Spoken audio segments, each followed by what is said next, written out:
सुबह लोग भजन के लिए इकट्ठे हो जाते थे, तो कबीर उनसे कहते कि ऐसे मत चले जाना, खाना लेके जाना। पत्नी बच्चे परेशान थे,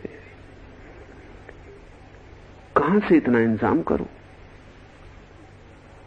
उधारी बढ़ती जाती, कर्ज में दबते जाते।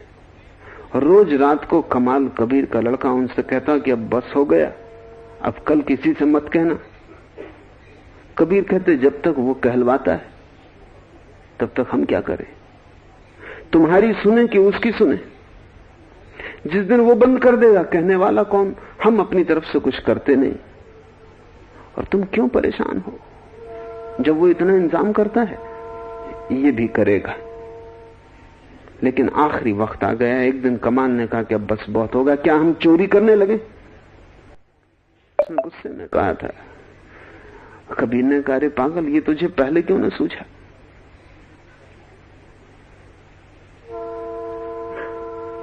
कमाल ने सोचा कि कबीर समझे नहीं कि मतलब क्या है, तो उसने दोबारा कहा, क्या समझे?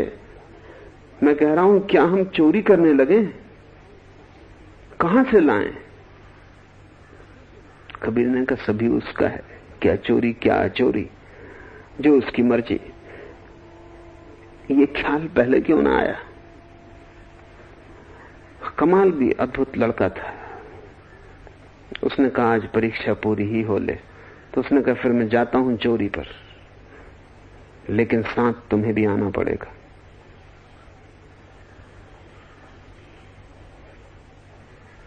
कबीर उठ के खड़े हो गए।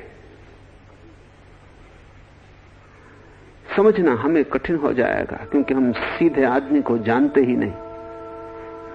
हमारा साधु कहता चोरी पाप है, अचोरी पुण्य। हमारा साधु कहता है कि ना समझ, तू खुद नरक में जा रहा हो, मुझको भी ले जाना चाहता। लेकिन कबीर उठ के खड़े हो गए। ये सादगी बड़ी मधुर है, जैसे कुछ भेद ना रहा, न चोरी में, न अचोरी में, न शुभ में, न अशुभ में। क्योंकि जब सभी परमात्मा का, तो कैसा भेद? भेद तो चालाक बुद्धि का होता है, सादगी में कैसा भेद? उठ के खड़े हो गए। कबीर को भीतर से समझना बड़ा मुश्किल पड़ेगा तुम्हें, क्योंकि तुम्हारे मन में भी भेद, तुम भी समझोगे कि ये क्या मामला है। क्या कबीर चोरी के पक्ष में? कमाल भी झिझका।